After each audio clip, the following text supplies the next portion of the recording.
luar biasa nih Musni Umar ini. Memberikan informasi palsu kepada masyarakat dengan menggunakan sentimen agama. Saya pikir ini bukan main-main. Kalau masalah jembatan ambruk, ini hanya bersifat pembangunan. Tapi kalau yang ini, dia menyinggung masalah kepekaan sosial, yaitu agama. Ini berbahaya ini. Kenapa? Sangat provokatif dan bisa memicu kemarahan umat muslim.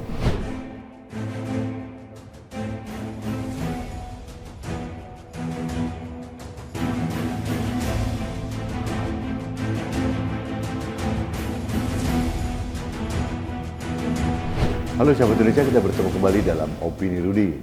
Sahabat Indonesia, Musni Umar ini adalah Rektor Universitas Ibnu Khaldun, Jakarta.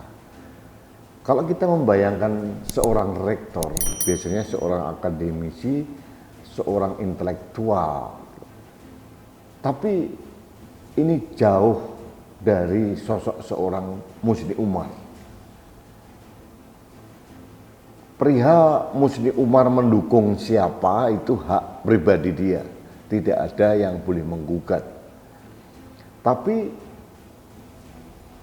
begitu dia mendukung Anies Baswedan dengan membabi buta dan selalu menyerang pemerintah dengan tidak objektif, Musni Umar menjadi sosok rektor yang aneh bin ajaib.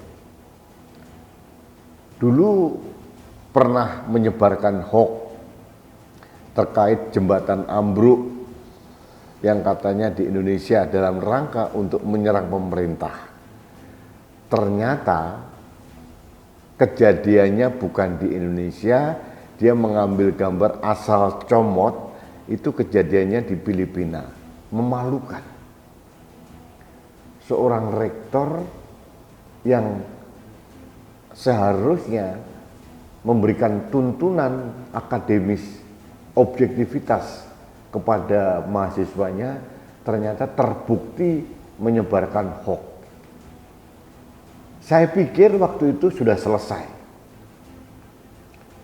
Musni Umar kapok itu kalau orang normal, gitu. Bahwa seorang rektor terbukti sebagai penyebar hoax, ini kan aib yang sangat memalukan. Tapi ternyata Musni Umar tidak kapok juga. Beberapa hari yang lalu dalam Twitternya dia memposting lagi katanya penganiayaan seorang yang baru selesai sholat dianiaya, kemudian yang lain diam saja. Dia mengatakan pemuda yang diam saja itu adalah pemuda tempe, katanya begitu. Ternyata video yang dicantumkan dalam lampiran Twitternya Musni Umar itu adalah bukan pemuda yang habis selesai sholat, tapi kejadiannya di Thailand. Seorang bos dari satu perusahaan penagihan utang menganiaya karyawannya. Ada masalah tertentu. Ini luar biasa nih Musni Umar ini. Memberikan informasi palsu kepada masyarakat dengan menggunakan sentimen agama. Saya pikir ini bukan main-main. Kalau masalah jembatan ambruk, ini hanya bersifat pembangunan. Tapi kalau yang ini, dia menyinggung masalah kepekaan sosial, yaitu agama. Ini berbahaya ini. Kenapa? Sangat provokatif dan bisa memicu kemarahan umat muslim. Dan terbukti hoax, berita palsu. Ini kan luar biasa memalukan gitu. Saya tidak habis pikir nih, Yayasan Ibnu Khaldun membiarkan rektor Ibnu Khaldun Jakarta melakukan tindakan tercela. Ini kebohongan publik dilakukan oleh seorang rektor. Dan bukan hanya sekali. Dulu dia pernah juga memberikan informasi sifatnya hoax juga terkait dengan meninggalnya 25 orang karena corona di Bali. Diulang lagi.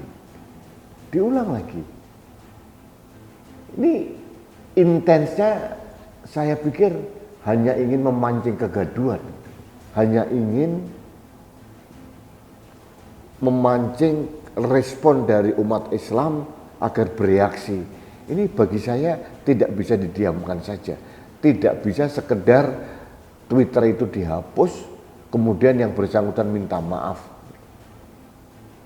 Karena ini sudah terlanjur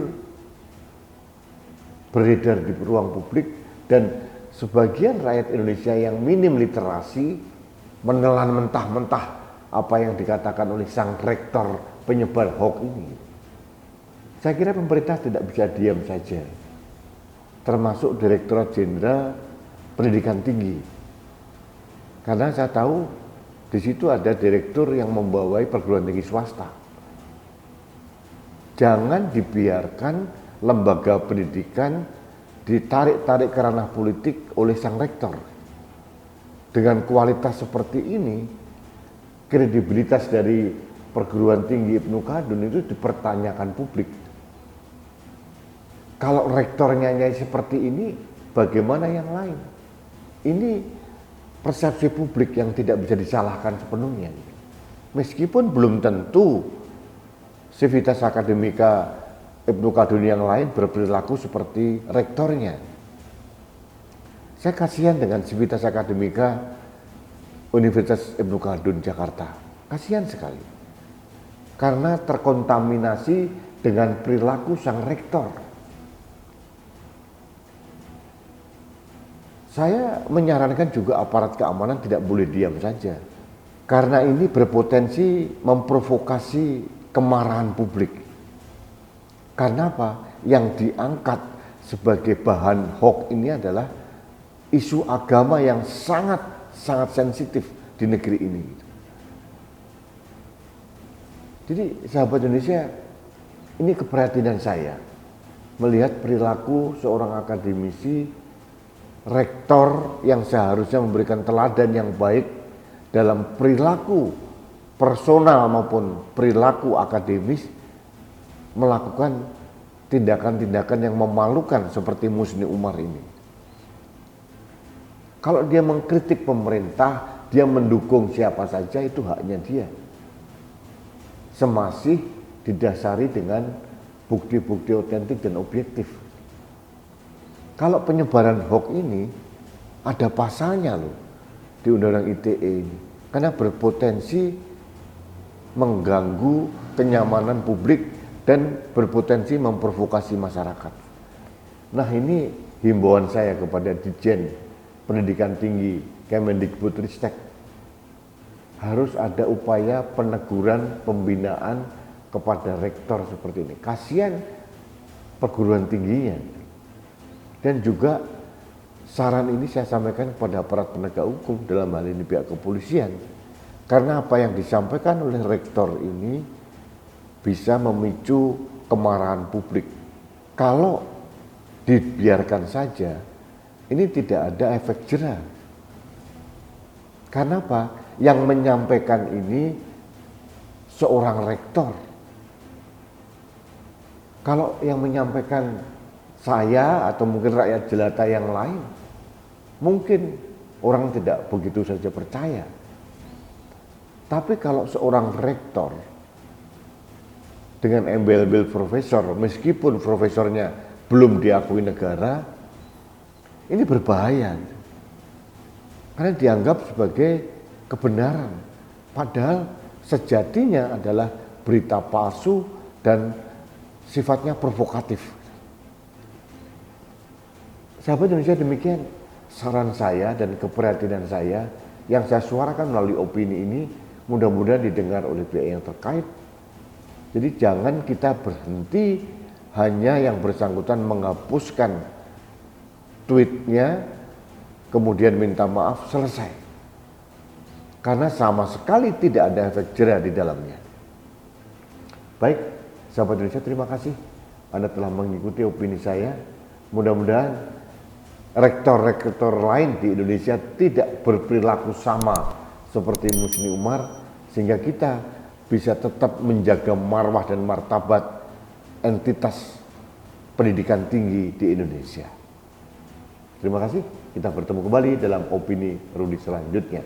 Salam satu Indonesia, salam Pancasila, saya Rudi Eskambe.